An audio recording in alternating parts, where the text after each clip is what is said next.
real quick, let's talk about Minnesota. I mean, I don't know if it's going to be quick. Like, what the fuck was that? Dude. Okay. All right. Minnesota versus Vancouver was, I think, one of my favorite hockey games ever, because if only Minnesota could have spent this whole season giving up 7 goals, but still covering the puck line, and still winning. Yeah, they'd be undefeated, I think, at this point. 10-7 win versus Vancouver. Eriksson was it 6 points? Kaprizov 6 points. Eriksson he's already gonna beat his goal total. He did. It's done. Like, he has passed his career high in goal total. Dude, if that guy puts up can you imagine if he somehow put up 50 tucks? It would be legitimately. So there were a couple of guys last year who had some of the quietest 100 point or 50 goal seasons of all time. Just because they're players that maybe you're not expecting to put up 50 goals, 100 points, whatever. But at the same time, for whatever reason, it's just like a guy like Mikko Rantanen. I think he finished with 50 something goals. And I can't remember I don't think he hit 100 points. But it was just the most silent 50 of all time. Say they were Braden Point, I think, hit 50 or 100 points, something like that. Yeah, but there's a big difference between him and those. No, players. I know. I'm saying. So this is what I'm saying. If Eriksson were to put up 40 this year, I think it would be the most silent 40 goal season in NHL history. Because even myself, who watches almost every single Minnesota Wild game, was the other day, I was like, holy fuck, he has 26 goals. It's Jesus Christ. I didn't even, does anyone have 26 goals on this team? Oh no. Okay, great. But for a while there, the only consistent players on this team we were talking about, even a Marco Rossi, who's sneaky 17 goals now. Phenomenal. No, we're going to pause on that though. I need to give proper credit actually, because I loved this. Someone commented, and I'm going to steal it, but I'm going to give credit. So I didn't really steal it then, right? Yeah, it's not different. Yeah. So I posted that goal from Rossi, and I said something stupid like Marco Rossi is the bustiest bust that ever busted, or something like that. Let me see here. That's exactly what I said. Yeah. Then right. Someone replied, so it's Lizard to Kaprizov to Lizard to Kaprizov. I get it. Mikko's best season was 22 goals. He needs 5 to tie him as a rookie without PP1 minutes. Everyone is still saying that this guy isn't going to make it, whether he's a bust or he can't be a top 6 guy or he can't play in the playoffs.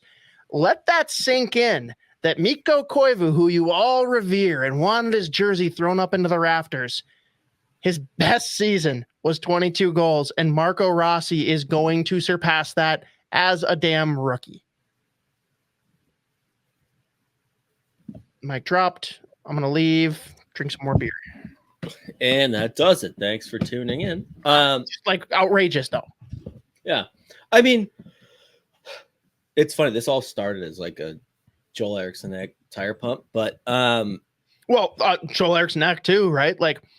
Yeah. It'd be really fun with him if now the narrative spun, because Wild fans are livid that he doesn't get more Selke consideration, which I'm not even fighting him on that. He deserves it.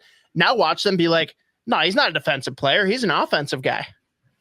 Well, yeah. I mean, one of the funnier sayings about the Selke is you can be in the Selke conversation once you put up 25 goals, 40 assists. Once you're almost a play per game, then you enter the defensive forward conversation. All right, put up enough offense. But real quick on Rossi, though, again, I've said every time we bring him up, I'm just very happy for him, because this could have gone one or two ways, where setback with the whole, myocarditis thing, that tends to be a pretty major issue for a lot of people, and it was for him. I'm just glad to see that he not only has made it as a full-time NHL player, but looks like an incredibly promising one. But the thing that's standing out almost every game Like he has to be top 10 in like penalties drawn while on the like he puts them on the power play. It feels like once per game, and he's doing it just being a fucking pest in front of the net. And then also with that skill that he always flashed when he was younger before he was drafted, like the reason he has such high upside is like the crazy skill and like how smart he is.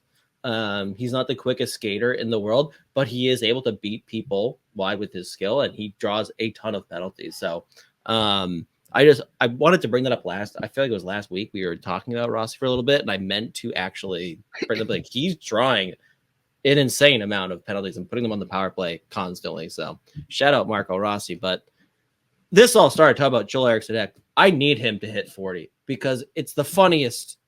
It will be a very quiet, silent, if you will, as Cosgrove said. Joel Eriksson, silent but deadly.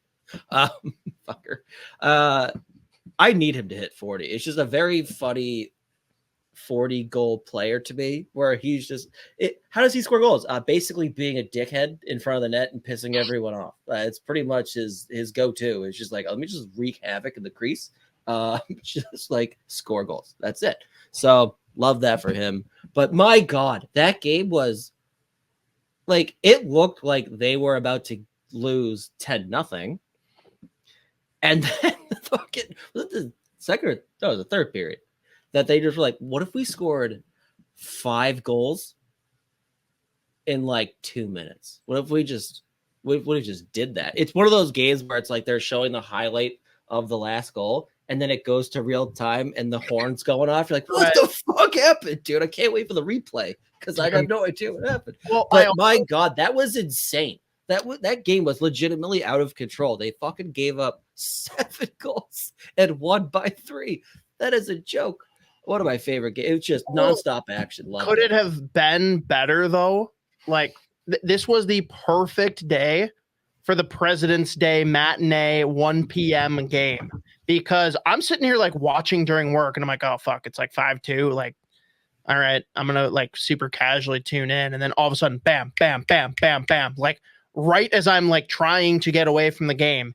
And then I'm like, okay, well, this is going to slow down. And I like had to go do something for, my job. And then I come back and there's like 2 more goals that have been scored. And I'm like, what is happening? Like, I couldn't comprehend it.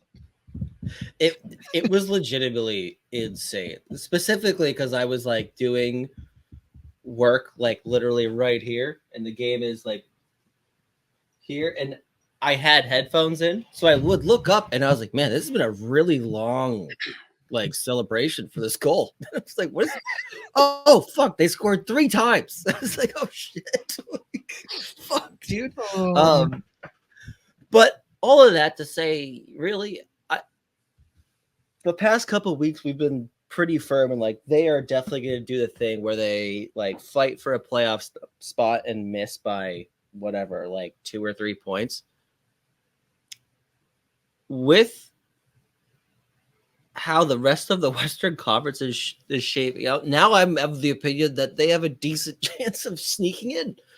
I don't fucking know what they're gonna do. I really don't. Like we said last week, they are in the most Minnesota Wild spot of all time. Like every NHL fan who doesn't watch the Minnesota, or actually every NHL fan who does or doesn't watch the Wild regularly, everyone, like whenever you say Minnesota Wild, they're like, yeah, they're the team that's basically like there. And like they will usually make the playoffs, maybe they don't, but they're not like horrible. They are in the most Minnesota Wild position of all time. It's unbelievable. It's unbelievable. It's fucking unbelievable. Say, though, on that note, it's pretty ridiculous that Anthony LaPanta like keeps on touting like they have been a successful team. They are the only team there with the Pittsburgh Penguins for having this consistent of a streak in making the postseason. I'm like, yeah, I feel like there's one small detail that we're skipping here, but sure. Like, God. Oh, God. Going off of the Pittsburgh spin, too, Isha brings up a phenomenal point. This was incredible. My God, Jagr started his speech with, I'd like to thank my girlfriend. She's too young to remember me playing in Pittsburgh. What a boss. That was, I mean, well, the camera slowly panned over. And you're like, oh my God. That could have just been a joke. And then people are like, ha ha ha. And then the camera actually is like, you're like, oh, fuck. Okay, he's serious. Oh my God. No.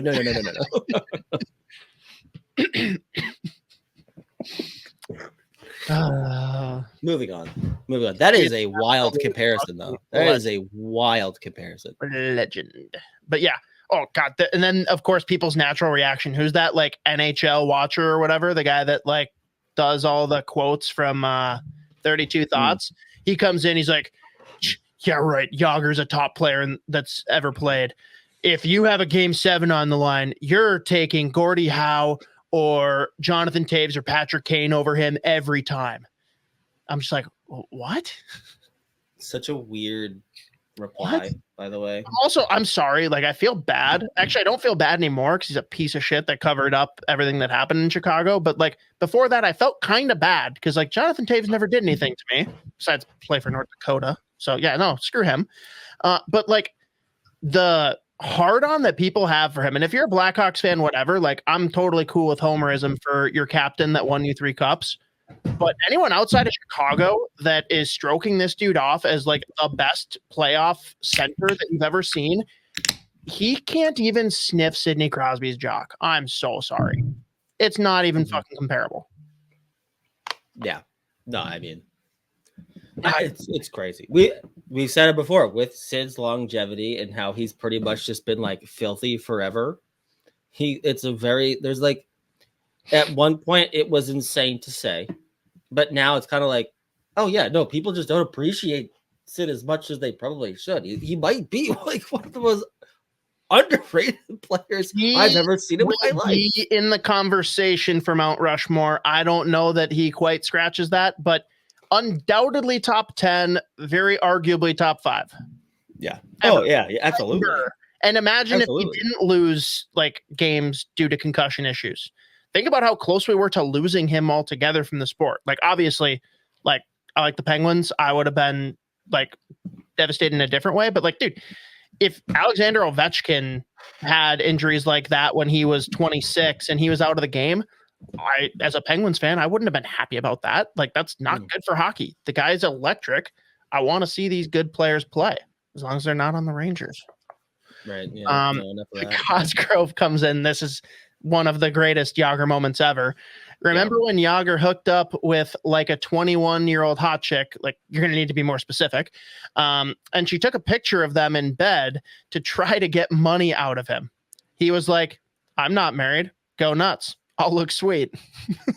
Yeah, apparently he just goes, go for it. Huh? Yeah. What you're missing from this Cosgrove is it actually was like some model or something that was like a girlfriend of one of his teammates, or maybe an ex-girlfriend, I don't know, but like she hooked up with him and she's like, I'm gonna send this to him and the rest of the team. He's like, okay, cool. Why are you bringing this up? I don't get it. See you later.